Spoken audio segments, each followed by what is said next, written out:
గురుభ్యో నమః. శ్రీ మహాగణాధిపతయ నమః. శ్రీ సరస్వతి నమః. భక్తులారా, వ్యాసప్రోక్త మహాభారత ఇతిహాసం యథాతథంగా చెప్పుకున్నాం. ఇందులో భాగంగా నిన్నటి వరకు మనం ఆది సభ, అరణ్య, విరాట, ఉద్యోగ, భీష్మ, ద్రోణ, కర్ణ, శల్య, సౌప్తిక, స్త్రీ పర్వాలనే 11 పర్వాలు పూర్తి చేసాం. 18 పర్వాల్లో 12వదైన శాంతి పర్వంలో కూడా 158వ అధ్యాయం వరకు చెప్పుకున్నాం. ఈ రోజున 159వ అధ్యాయం చెప్పుకుందాం. చెప్పుకునే ముందు వ్యాస భగవానుడిని ప్రార్థన చేసుకుందాం. వ్యాసాయ విష్ణు రూపాయ వ్యాస రూపాయ విష్ణవే నమో వై బ్రహ్మనిధయే వాసిష్ఠాయ నమో నమః. నారాయణం నమస్కృత్య నరం చైవ నరోత్తమం దేవీం సరస్వతిం వ్యాసం తతో జయముదీరయేత్. సదా నింబవృక్షస్య మూలాధివాసాత్ సుధాశ్రావిణం తిక్తమప్యప్రియంతం తరుం కల్పవృక్షాధికం సాధయంతం నమామీశ్వరం సద్గురుం సాయినాథం. సమర్థ సద్గురు సాయినాథ్ మహారాజ్ की जय. యుధిష్ఠిర ఉవాచ అనర్థానామధిష్టానం ఉక్తో లోభః పితామహ అజ్ఞానమపి వై తాత శ్రోతుమిచ్చామి తత్వతః. ధర్మరాజు మళ్ళీ ఇంకో ప్రశ్న వేస్తున్నాడు భీష్ముల వారిని, తాతగారిని. పితామహ, లోభమే అనర్థాలన్నింటికీ మూలం అని చెప్పారు కదా మీరు. ఇక అజ్ఞానానికి ఉన్న యథార్థ స్థితిని వివరించండి, దాని పరిణామాన్ని కూడా వినగోరుతున్నాను అడిగాడు. భీష్మ ఉవాచ కరోతి పాపం యో జ్ఞానాత్ ఆత్మనో వేత్తి చక్షయం ప్రద్వేష్టి సాధువృత్తాంశ సలోకస్య ఇతి వాచ్యతాం. భీష్ముడు అన్నాడు, అజ్ఞానం వల్ల పాపం చేస్తే ఆత్మనాశం అవుతుంది.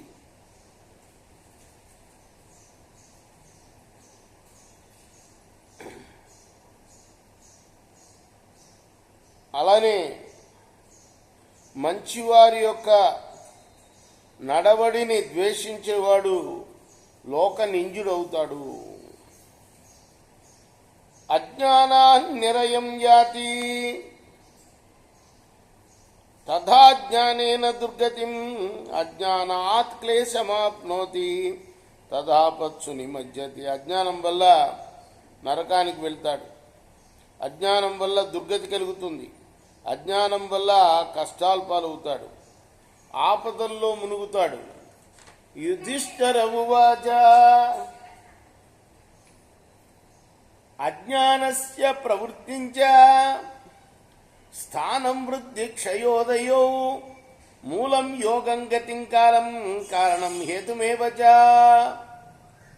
మళ్ళీ ధర్మరాజు అడుగుతున్నాడు, అజ్ఞానపు పుట్టుక, ఉనికి, వృద్ధి, క్షయం, వ్యక్తం కావటం మూలం, యోగం, గతికాలం కారణం, హేతువులు ఏవి?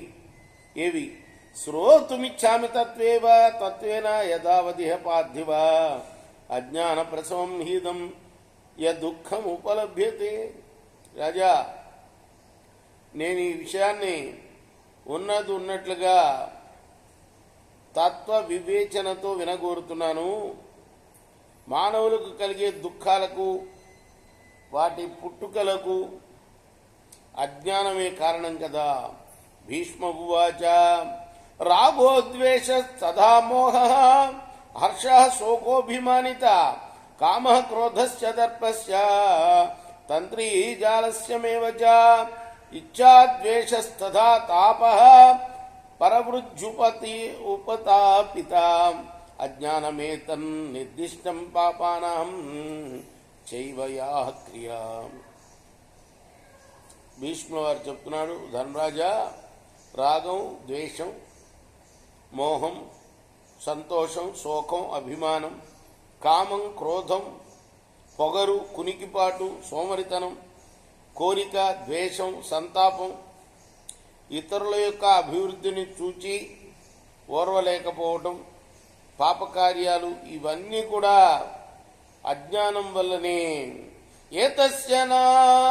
ఏతస్య వా ప్రవృత్తేశ్చ వృద్ధ్యాదీన్యాం చ పృచ్ఛసి విస్తరేణ మహారాజా శృణుతచ్చ విశేషతః. మహారాజా, దీని ప్రవృత్తిని, అభివృద్ధి మొదలైన వారిని అడుగుతున్నావు కదా, దాని విశేషాలను విస్తారంగా చెప్తా విను. ఉభావ్యేతౌ సమఫలౌ సమదోషౌ చ భారత అజ్ఞానం చాతిలోభశ్చాప్యేకం జానీహ పార్థివ. అజ్ఞానము, అతిలోభము ఒకటేనని తెలుసుకో. ఈ రెండు సమాన ఫలితాలనిచ్చేవి, సమానమైన దోషాలు అవుతాయి.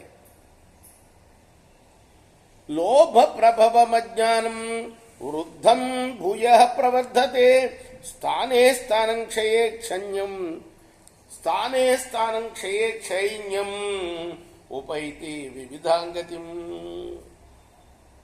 లోభం వల్ల కలిగే అజ్ఞానం వృద్ధి పొంది, లోభం పెరగటం వల్ల అజ్ఞానం ఇంకా ఇంకా పెంపొందుతూ ఉంటుంది. లోభం ఉన్నంత వరకు అజ్ఞానం ఉంటుంది. లోభం క్షీణిస్తే అజ్ఞానం క్షీణిస్తుంది. అజ్ఞాన లోభాల వల్ల జీవుడు నానావిధ జన్మలెత్తుతాడు. మూలం లోభస్య మోహో వై కాలాత్మగతిరేవచ చిన్నే భిన్నే తథా లోభే కారణం కాల ఏవచ. మోహమే లోభానికి మూల కారణం. కాలస్వరూపమైన మోహాత్మక జ్ఞానమే మానవుని దుర్గతికి కారణమవుతుంది.